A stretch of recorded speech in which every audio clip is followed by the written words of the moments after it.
I'm Mohammed Adan and watching the English news program on SLM TV. Let's start with the main stories making headlines.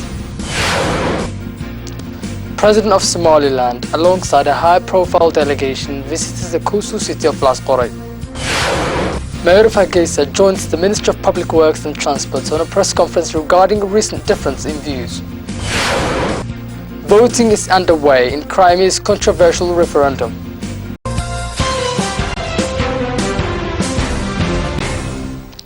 President of Somaliland, Ahmed Mohamed Mohamed Silani, accompanied by top-ranking government officials, has paid visit to the coastal city of Las Qoray, located in the eastern region of Baran.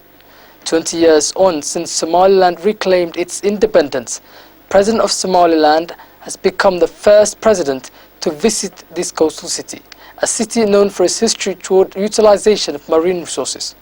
The president and his delegation were warmly welcomed in Las Qoray by the residents in the area, cultural leaders, as well as the officials of the district, who expressed their jubilation for the president's visit to their city, which has become the first ever such a visit of which a Somaliland president pays to the region. President Ahmed Silani took a tour of supervision to the hospitals, MCHs, the port and several important public services, having informed by the people in the area about the progress they've made thus far, the critical areas they need to ensure advances by receiving government support, as well as the services they provide at the point of need.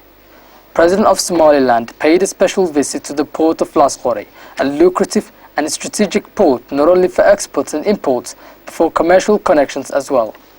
Then afterwards, the president placed a foundation stone for the port and announced that the port will soon be renovated and its service capacity will also be increased to serve the citizens residing not only in the city, but the whole region as well as the neighboring regions. During the president's visit to Las Qoray, the governor of Badan region and his deputy informed the president about the progress made by the city and the region as a whole, as well as the peaceful cohabitation between the people in the area. President's visit to Las Qoray was not the first he pays to regions of Somaliland. On the contrary, the president continues to visit all regions of Somaliland. It is anticipated the president to visit several eastern regions of Somaliland, including Seoul and Sanag. President's visit to these regions of Somaliland serves as a reminder that there is growing efforts by the government to better progress for the whole nation, as Somaliland remains on its commitment to conducting itself as a model of peace and democracy. As the government bases its policy and demonstration as a hope of progress according to the principles designed by the forefathers for ensuring that the government remains at the whim of its citizens. The Mayor of Hargeisa has joined the Minister of Public Works and Transport on a press conference held on the announcement of a resolve to a difference in views between Hargeisa's local government and the Ministry of Public Works and Transport.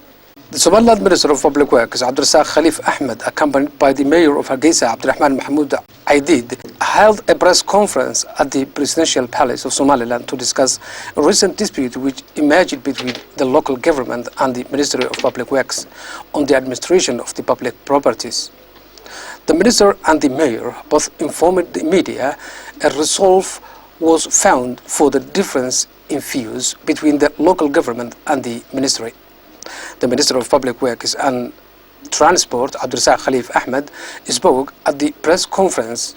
He mentioned that there was a difference in views between the local government and the Ministry of Public Works. The Minister made it clear that it's resolved that misunderstanding. The Minister also added that the Ministry of Public Works and Transport has roles and responsibilities for the government, and the local government has also roles and responsibilities for the government.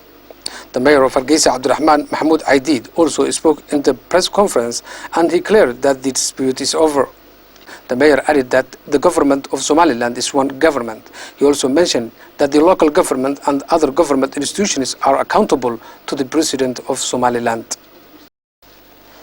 Parliamentarian Abdulqadir Indaindo, speaking to the press over the visit of the Somaliland President, continues to pay to all regions of Somaliland and cordially welcomed the President's visit to the port city of Las Qoray.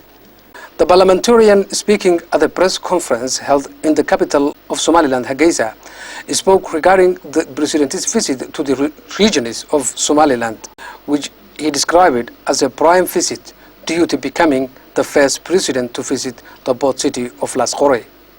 Parliamentarian Abdulqadir Indaindo stated that the visit is indicating the president's commitment and dedication to ensuring more progress throughout the regions of Somaliland to keep up with the trends in educational and health services throughout the regions, as well as ensuring that all Somaliland citizens have access to all essential services.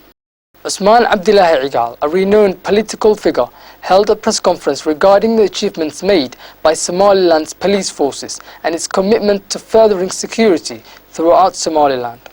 Usman Abdullahi is speaking on the recent government efforts toward this improvement of crucial sectors, particularly the police forces in Somaliland, urged the people of Somaliland to support the government in its efforts and collaborate to accomplish essential goals.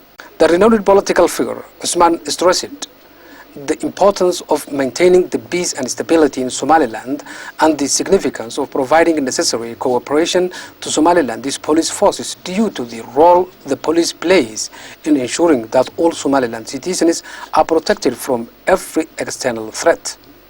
Usman Abdullahi Igal added that all citizens, whether they are residing abroad or inside Somaliland, ought to take part in efforts towards supporting the police in maintaining the country peaceful, a country acknowledged throughout the world as a beacon of hope. You're still tuned into the English news program on SLN TV. Now for the main international headlines in detail.